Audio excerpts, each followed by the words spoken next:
Hello everyone, my name is Ashish and welcome to PTPS. आज की video में हम बात करने वाले हैं कि रिपीट सेंटेंस में अच्छा स्कोर लाने के लिए हमें क्या स्टेप्स फॉलो करने चाहिए। So I have manage to make 5 steps to follow in PT repeat sentence, जिनको आपको फॉलो करना है और अपने स्कोर को अपलिफ्ट करना है। ये इजी स्टेप्स हैं जो आप रेगुलर बेसिस पे प्रैक्टिस करके ही फॉलो कर सकते हो। एक बार वीडियो देखने से आपके अंदर कोई प्रोग्रेस नहीं आएगी, आपको प्रैक्टिस करनी पड़ेगी, आपको अपना स्कोर अपलिफ्ट करने के लिए स्ट्रैटेजीज को वर्कआउट करवाना पड़ेगा, and that's how you will get your score. So let's get started, guys, with first strategy. First strategy is, as you know, there are 10 to 12 repeat sentence in your exam. 10 से 12 repeat sentence आते हैं, उसमें से 7 से 8 repeat sentence छोटे होते हैं। It means short repeat sentence जो 7 से 8 वर्ड के होते हैं, राइट। 2 से 3 आपके 10 से 12 वर्ड के होते हैं, एक कुछ बड़ा भी हो सकता है जो 12 से 15 वर्ड के बीच में भी चला जाता है। दूसरी तरफ हम बात कर लेते हैं पीटी के रिपीट सेंटेंस के मार्किंग क्राइटेरिया की। अगर आप 10% तक कोई भी रिपीट सेंटेंस बोलते हो, मान लो किसी रिपीट सेंटेंस में टोटल 10 वर्ड है, अगर आप उसके एक से ऊपर वर्ड या 2 वर्ड बोलते हो तो आपको एक स्कोर मिलता है आपके कंटेंट के अंदर। अगर आप 5 वर्ड से ऊपर मतलब 50% से अबव बोलते हो तो आपको मिलते हैं 2 मार्क्स। अगर आप 9 वर्ड्स या 90% से ऊपर के सेंटेंसेस बोलते हो तो आपको मिलते हैं ओवरऑल 3 मार्क्स, चाहे आपने पूरे वर्ड्स भी ना बोले हो। सो आपको अब मार्किंग क्राइटेरिया पता है। अब 3 ओवरऑल लेने के चक्कर में स्टूडेंट्स क्या करते हैं, ट्राई करते हैं हर वर्ड्स को बोलने की। इसकी वजह से उनकी फ्लुएंसी और प्रोनाउंसिएशन में स्कोर कम हो जाता है। तो उनका स्कोर आ जाता है 3 इफ दे रीच, अगर वो पहुंच भी जाते हैं 3 मतलब पूरे कंटेंट 10 में से 10 बोलने में, वो अपने फ्लुएंसी और प्रोनाउंसिएशन को मार देते हैं। So they get 3 in content, 3 in fluency, 3 in pronunciation.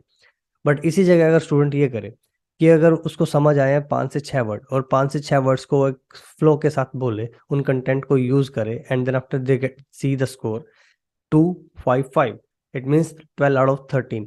सो ये 12 नंबर 13 में से आपको बहुत ज्यादा बेनिफिट दे सकते हैं rather than getting score 3 in content. ठीक, let's move to the next strategy. इस स्ट्रेटजी के अंदर क्या है कि आपको सेंटेंस को ब्रेक डाउन करना है, क्योंकि स्टूडेंट्स क्या करते हैं, they try to understand the sentence और they try to listen and repeat the sentence. It's not about repeating the sentence, it's about responding the sentence. जितना ज्यादा आप सेंटेंस को रिस्पॉन्ड कर सकते हो, जैसे कि मान लो आपको समझ आया, या फिर मान लो कि मैं एज ए ह्यूमन बीइंग मेरी कैपेसिटी 8 वर्ड की है और सेंटेंस 12 वर्ड का है, ठीक है। तो 8 वर्ड तो मैं याद रख सकता हूँ, बट उससे ऊपर जो भी वर्ड आते हैं वो मेरे ब्रेन के ऊपर रीराइट हो जाते हैं। मान लो कि सेंटेंस है he was going to the market with his family. So he was going to the market, यहाँ तक तो मुझे अच्छे से याद हो जाता है, बट जैसे ही अगले वर्ड आते हैं वो रीराइट हो जाते हैं मेरे ब्रेन के ऊपर। जैसे मान लो he was going to the he was going to the, so sentence is he was going to the market with his family.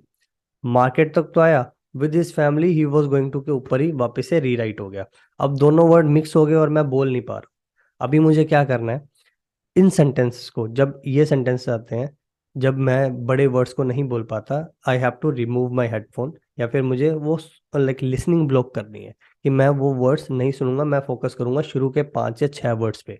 इनको चंकिंग भी बोलते हैं, लिसनिंग द ब्लॉक्स भी बोलते हैं। इन वर्ड्स को आप जब सुनते हो, आप इन्हीं को रिपीट करते हो, आगे वाले वर्ड्स पे ध्यान नहीं देते, जिससे कि आपका क्या होता है, आप वर्ड्स पे फोकस कर पाते हो और सेंटेंस को क्लियरली बोल पाते। Secondary, chunking the sentence. Chunking क्या होती है, मान लो 3 3 वर्ड का एक पोर्शन उठाया और आप उनको बोल रहे हो। जैसे मान लो आपने शुरू से 2 वर्ड उठाए, बीच में से 2 वर्ड उठाए, लास्ट में से 2 वर्ड उठाए, एंड आप इसको एक फ्लो के साथ बोल रहे हो। जैसे ही was market family, he was market family, तो अगर आप इसको फ्लो में बोलोगे you will get your score. But condition is, repeat sentence की एक कंडीशन है, अगर आप शुरू से लेके एंड तक वर्ड्स को एक एक क्रम के अनुसार बोलते हो, एक सीक्वेंस में बोलते हो, तो ही आपको स्कोर मिलेगा। बट अगर आपने पहले लास्ट के वर्ड्स बोले, फिर आपने बीच के बोले, फिर आपने फर्स्ट इनिशियल वर्ड्स बोले, then you will not get your score. Next point पे चलते हैं, वो है flow of sentence. Flow speaking के अंदर बहुत ज़्यादा इंपॉर्टेंट है, आपको इस चीज़ पे बहुत ज़्यादा फोकस करना है। फ्लो क्या होता है, आपकी fluency. It's not about speed, it's not about accent you are taking from the like speaker, जो भी आपका रिपीट सेंटेंस बोल रहा है वो वाला एक्सेंट आप यूज करो। It's not about that, it's about कि एक फ्लो के अंदर कैसे वर्ड्स जा रहे हैं। मान लो कि आपने बोला he was going to the market with his family, now you are saying he was going to the market with his family. It means कि आपका फ्लो मेंटेन नहीं है, you are thinking about some other things, you are confuse about the word, because आपको जो check कर रहा है वो इंसान नहीं कर रहा है, आपको जो चेक कर रहा है वो एआई है, आर्टिफिशियल इंटेलिजेंस है। एंड वहां पर इमोशंस नहीं होते। आपके सेंटेंसेस के जैसे नहीं, आपके सेंटेंसेस को बाइनरी मैच करते हैं। जब वो मैच हो जाएगा उसके बाद ही आपको रिपीट सेंटेंस में स्कोर मिलेगा। तो जो आप बोलने लगते हो आपको वही वर्ड्स क्लियर तरीके से बोलने हैं, एक फ्लो के अंदर बोलने हैं। मान लो he was going to the market with his family, so आप बोल सकते हो he was market with family. So आपको इसमें स्कोर मिलेगा। अगर आपने बोला in his market family and you, तो आपका वो सेंटेंस बिल्कुल खराब हो जाएगा। आपको एक फ्लो के अनुसार वो सेंटेंस को बोलना है, आपको वर्ड्स को ब्रेक डाउन नहीं करना। राइट। लास्ट पार्ट के ऊपर चलते हैं, जो सबसे ज्यादा इंपॉर्टेंट है रिपीट सेंटेंस के अंदर, जो मोस्ट ऑफ स्टूडेंट्स लैक कर जाते हैं, वो जाना जाता है कॉन्फिडेंस के जैसे। Confidence most of students lose कर जाते हैं क्योंकि उनको लगता है कि ये सबसे डिफिकल्ट टास्क है।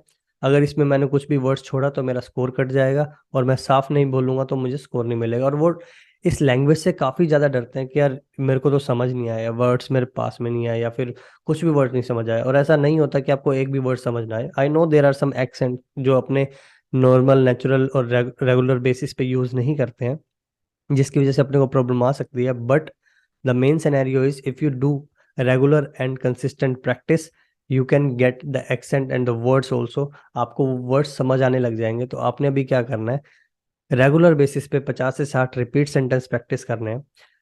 ट्राई करो आप अपने एडवर्स जो एटमॉस्फेयर है, एडवर्स एटमॉस्फेयर है, वहां पर प्रैक्टिस करो। जैसे कि मान लो आप कुछ काम कर रहे हो, एंड जैसे कि आप घर पे कुछ सफाई वगैरह कर रहे हो, या फिर कुछ खाना वगैरह खा रहे हो, तो खाना खा रहे हो नहीं, खाना बना रहे हो, और सम अदर होम चोर्स में जिसमें आप पार्टिसिपेट कर रहे हो।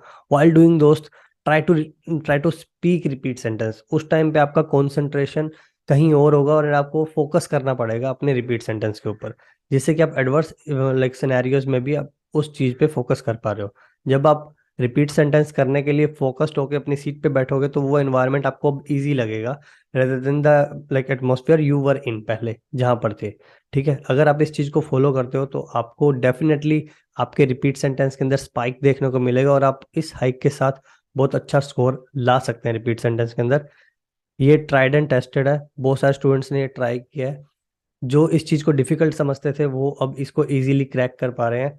The reason is try to start with 2 to 3 words. पहले 2 से 3 वर्ड्स उठाओ, फिर 2 से 3 वर्ड को 4-5 वर्ड करो, 5 वर्ड को 6 से 7 वर्ड करो।